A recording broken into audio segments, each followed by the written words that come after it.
मित्रों, मैं बचपन में रेल के डिब्बे में चाय देता था। किसी गरीब परिवार में पैदा हुए बच्चे के पास ऐसे कपड़े होंगे? कैरी मिनाती तो टिकटॉक गिराए थे, लेकिन ध्रुव राठी तो भैया सरकार गिराने में तुले हैं। तो दोस्तों, कल के वीडियो में ध्रुव राठी ने पीएम मोदी का पूरा जो हिस्ट्री है उसको उठा करके रख दिया और ऐसा खुलासा कर दिए जो सच में हर इंडियंस के लिए शायद एक बहुत बड़ा झटका था। बहुत बुरी तरीके से एक्सपोज कर दिए मोदी के बारे में। उन्होंने ऐसी बातें कही जो सही में मतलब ये हैरान करने वाली बातें थी। उन्होंने बताया कि प्रधानमंत्री जो हर बार कहते हैं कि वो फ़कीर है, वो गरीब आदमी है, 40 साल वो गरीबी में जिए हैं, इसके ऊपर काउंटर वीडियो बनाते हुए उन्होंने कहा कि ऐसा कुछ भी नहीं है, क्योंकि जिस ज़माने की बात नरेंद्र मोदी जी कर रहे हैं उस ज़माने पर भी उनका जो मकान था वो 2 मंजिल का मकान था। उस ज़माने में ऐसा मकान होना कोई गरीब इंसान की निशानी नहीं है। घर की एक फोटो पब्लिश करी थी, स्क्रीन पर देखिए। बहुत बड़ा घर नहीं है, लेकिन क्या आपको ये 1950s के किसी बहुत गरीब परिवार का घर दिखता है?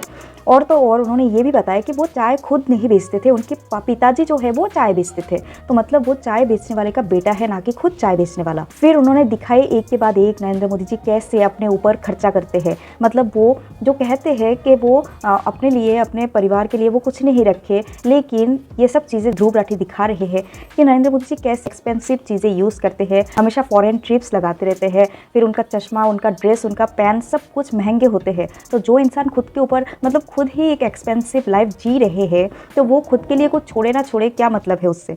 और तो और नरेंद्र मोदी जी के बारे में ये भी बताया कि वो हर एक एक्सपेंसिव शादियाँ, सेलिब्रिटीज़ के शादियाँ, फिर बड़े बड़े बिजनेसमैन के शादियाँ अटेंड कर सकते हैं, लेकिन उनके फैमिलीज़ की जो शादियाँ होती है उस पर वो नहीं जाते। वो अपने फैमिली मेम्बर्स से दूर है, लेकिन जो बड़े बड़े सेलिब्रिटीज़ है उनके साथ उनका उठना बैठना है। यहाँ पर ध्रुव राठी ये बात बताने की कोशिश कर रहे हैं कि जो इंसान खुद की फैमिली के ना हो सका वो देश के क्या होगा। मतलब भगवान श्री राम है, वो भी अपने परिवार के लिए जिए थे, लेकिन ऐसा नहीं है कि वो अपने जो प्रजा है उनको दुखी रखे थे। वो अपने प्रजा के लिए नहीं सोचते थे, ऐसा कुछ भी नहीं है, लेकिन पहले उन्होंने अपने परिवार को भी संभाला, परिवार को भी प्रायोरिटी दी। तो इसका मतलब यही है उनके हिसाब से कि देश को अच्छे से चलाने के लिए, देश के लिए अगर कोई जीना चाहता है तो परिवार को कुर्बान देने की कोई ज़रूरत ही नहीं है। उनका कहने का मतलब यही है कि प्रधानमंत्री जी बस ढोंग कर रहे हैं कि खुद को इतना महान दिखा रहे हैं, फकीर दिखाने की कोशिश करते हैं ताकि लोग उनको भगवान की तरह पूजने लग जाए। और दोस्तों, हो भी यही रहा है, कई जगहों पर उनका मंदिर भी बनाया जा रहा है। और उन्होंने कुछ एग्जांपल्स भी दिए, पुराने जो पॉलिटिशियंस है जैसे लाल बहादुर शास्त्री, इनको एग्जांपल दिए कि वो लोग आम जिंदगी कैसे जिया करते थे, ना कि नरेंद्र मोदी की तरह हर बार फॉरेन ट्रिप लगा रहे हैं, खुद इतने महंगे महंगे ड्रेसेस पहन रहे हैं, खुद इतने महंगे महंगे सनग्लासेस, फिर चश्मा, पैन वगैरह ये सब यूज़ करते हैं। प्रधानमंत्री जी ये सब चीज़ें जो यूज़ करते हैं वो तो जनता का ही पैसा है और वो खुद दिखा रहे हैं कि वो फकीर आदमी है। प्रधानमंत्री के एक इंटरव्यू से क्लिपिंग उठा करके उन्होंने दिखाया कि प्रधानमंत्री जी कह रहे हैं कि वो डिजिटल कैमरा खरीदे थे 1987 में शायद, लेकिन वो ये भी बात कह रहे हैं कि उस वक्त तो डिजिटल कैमरा मार्केट में आया ही नहीं था, उससे पहले ही वो खरीद लिए। तो मतलब ये गरीब आदमी का निशाना है। तो दोस्तों, ऐसा वीडियो उन्होंने बनाया है नरेंद्र मोदी जी के ऊपर। मतलब ये सही में हर एक इंडियंस के लिए एक आंखें खोल देने वाली बात है। और ये भी बताने की कोशिश करते हैं कि उस ज़माने में नरेंद्र मोदी का ये पिक्चर जो निकल करके आती है ये कोई गरीब आदमी का निशाना नहीं है। देखिए दोस्तों, मैं कोई भी पार्टी को समर्थन नहीं करती हूँ, क्योंकि अगर ये नहीं तो कौन, मतलब हर कोई समझ सकता है, जो बीजेपी के सपोर्टर है वो हर किसी के मन में ये चीज़ आ रहा है इस वक्त कि अगर ये नहीं तो इनके मुकाबले में और कोई है भी तो नहीं, तो हम किसको वोट दें। तो दोस्तों, ये सही में एक बहुत ही कंट्राडिक्टरी चीज़ है। हम इंडियंस, जैसे राम मंदिर की प्रतिष्ठा हुआ था, फिर इससे पहले भी कोविड आया था, हम सभी मन में सोच रहे थे कि शायद प्रधानमंत्री नरेंद्र मोदी जी है जो हमें उद्धार कर सकते हैं इस संकट के टाइम। इंडिया को विश्व गुरु बनाने के ऊपर उन्होंने लगाया अपना जीवन, लेकिन धीरे धीरे जैसे वो एक्सपोज होते जा रहे हैं, सबको पता चल रही है कि क्या असली है, क्या नकली है, क्या गलत है, क्या सही है।